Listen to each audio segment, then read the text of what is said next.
వర్షాకాల పార్లమెంట్ సమావేశాల్లో తొలి రోజు అధికార విపక్షాల మధ్య మాటల యుద్ధం సాగింది. పెహల్గాం దాడి, ఆపరేషన్ సింధూర్పై చర్చించాలని రాజ్యసభలో మల్లికార్జున ఖర్గే డిమాండ్ చేశారు. 2 అంశాలపై చర్చించేందుకు సిద్ధమని ఘాటుగా రిప్లై ఇచ్చారు కేంద్ర మంత్రి జేపీ నడ్డా. అహ్మదాబాద్ విమాన ప్రమాదంపై దర్యాప్తు జరుగుతోందన్నారు మంత్రి రామ్మోహన్ నాయుడు. పార్లమెంట్లో తనకు మాట్లాడే అవకాశం ఇవ్వలేదని వాపోయారు కాంగ్రెస్ లోక్సభ పక్ష నేత రాహుల్ గాంధీ. పార్లమెంట్ వర్షాకాల సమావేశాలు హాట్గా ప్రారంభమయ్యాయి. లోక్సభ, రాజ్యసభలో పహల్గాం ఉగ్రదాడి, ఆపరేషన్ సింధూర్పై చర్చకు విపక్షాలు పట్టుబట్టాయి. భారత్, పాక్ కాల్పుల విరమణకు మధ్యవర్తిత్వం వహించానంటూ అమెరికా అధ్యక్షుడు డొనాల్డ్ ట్రంప్ 24 సార్లు చేసిన వ్యాఖ్యలు దేశాన్ని కించపరిచేలా ఉన్నాయని మండిపడ్డాయి. పహల్గాం ఉగ్రదాడి, ఆపరేషన్ సింధూర్లపై 2 రోజుల పాటు ఉభయ సభల్లో చర్చించాలని 0 అవర్లో ఖర్గే డిమాండ్ చేశారు. ప్రభుత్వం ప్రతిపాదించిన అంశాలపై చర్చలో పాల్గొనేందుకు నిరాకరించారు. దీనిపై విపక్ష ఎంపీలంతా పెద్ద ఎత్తున నినాదాలు చేశారు. దీంతో సభా కార్యకలాపాలకు ఆటంకం కలిగింది. 12 గంటలకు రాజ్యసభలో క్వశ్చన్ అవర్ ప్రారంభం కాగానే కాంగ్రెస్ ఎంపీలు వాకౌట్ చేశారు. पहलगाम आतंकवादी हमले और ऑपरेशन सिंदूर के बाद की स्थिति पर रूल 267 नोटिस दिया है. ये रूल्स के मुताबिक ही दिया है जो अपने किताब में है. अब तक आतंकवादी पकड़े नहीं गए, मारे भी नहीं गए और उन्होंने हमको बार बार बताया कि उन्हीं के ऊपर डायरेक्टली मारे गए और वो उसमें मर गए.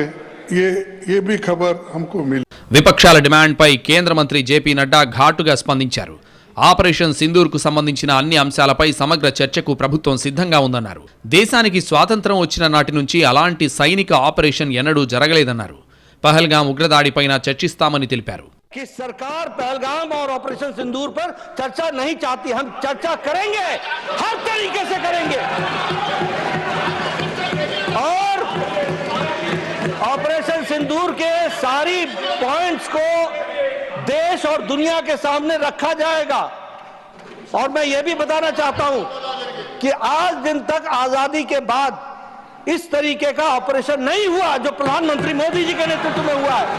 మరోవైపు అహ్మదాబాద్ విమాన ప్రమాద ఘటనపై విచారణ జరుగుతోందని పౌర విమానయాన శాఖ మంత్రి కె రామ్మోహన్ నాయుడు తెలిపారు. తుది నివేదిక వచ్చేంత వరకు వేచి చూడాలని కోరారు.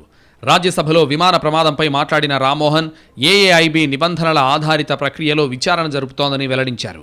ఏఏఐబి ప్రాథమిక నివేదికను సమర్పించిందన్న కేంద్ర మంత్రి ఇప్పుడే ఓ అవగాహనకు వచ్చినట్లు కాదన్నారు. That the AIB has a very definitive, thorough, rule-based process. They are very transparently looking into the process right now and they are totally unbiased. This also I can say that the AIB is totally unbiased and looking into the facts. Now there can be many questions also. I have seen multiple articles myself. I have seen multiple articles not only by the Indian media but also the Western media trying to promote their own narrative, their own viewpoint, their own kind of consideration. But I have to tell you that the way we are seeing the investigation is through the facts. ప్రతిపక్ష నేతగా వ్యవహరిస్తున్న తనకు సమావేశాల్లో మాట్లాడే అవకాశం ఇవ్వలేదన్నారు రాహుల్ గాంధీ. సమావేశాల్లో అధికార పక్షం సభ్యులు ఏకపక్షంగా వ్యవహరిస్తున్నారని విమర్శించారు. ప్రతిపక్ష నేతగా లోక్సభలో మాట్లాడే హక్కు తనకు ఉన్నప్పటికీ ప్రతిపక్షాల హక్కులను కాలరాస్తున్నారని ఆగ్రహం వ్యక్తం చేశారు. सवाल ये है कि हाउस में डिफेंस मिनिस्टर को बोलने देते हैं, उनके लोगों को बोलने देते हैं, मगर अगर विपक्ष का कोई कुछ कहना चाहता है तो अलाउड नहीं है. मैं लीडर ऑफ अपोजिशन हूँ, मेरा हक है, तो मुझे तो कभी बोलने ही नहीं देते हैं. ये एक नया अप्रोच है. జస్టిస్ యశ్వంత్ వర్మ నివాసంలో నోట్ల కట్టలు లభ్యమైన వ్యవహారంలో జస్టిస్ యశ్వంత్ వర్మపై 200 మందికి పైగా ఎంపీలు పార్లమెంట్లో అభిశంసన తీర్మానాన్ని ప్రవేశపెట్టారు. లోక్సభలో 145 మంది ఎంపీలు, రాజ్యసభలో 63 మంది ఎంపీలు ఈ తీర్మానానికి సంబంధించిన నోటీసులు అందించారు. జడ్జి తొలగింపునకు సంబంధించిన తీర్మానంపై కనీసం 100 మంది లోక్సభ ఎంపీలు, 50 మంది రాజ్యసభ ఎంపీలు సంతకాలు చేయాల్సి ఉంటుంది. 145 మంది లోక్సభ ఎంపీలు, 63 మంది రాజ్యసభ ఎంపీలు సంతకాలు చేసినందుకు ఈ తీర్మానం తదుపరి దశకు చేరడం దాదాపు ఖాయమైంది.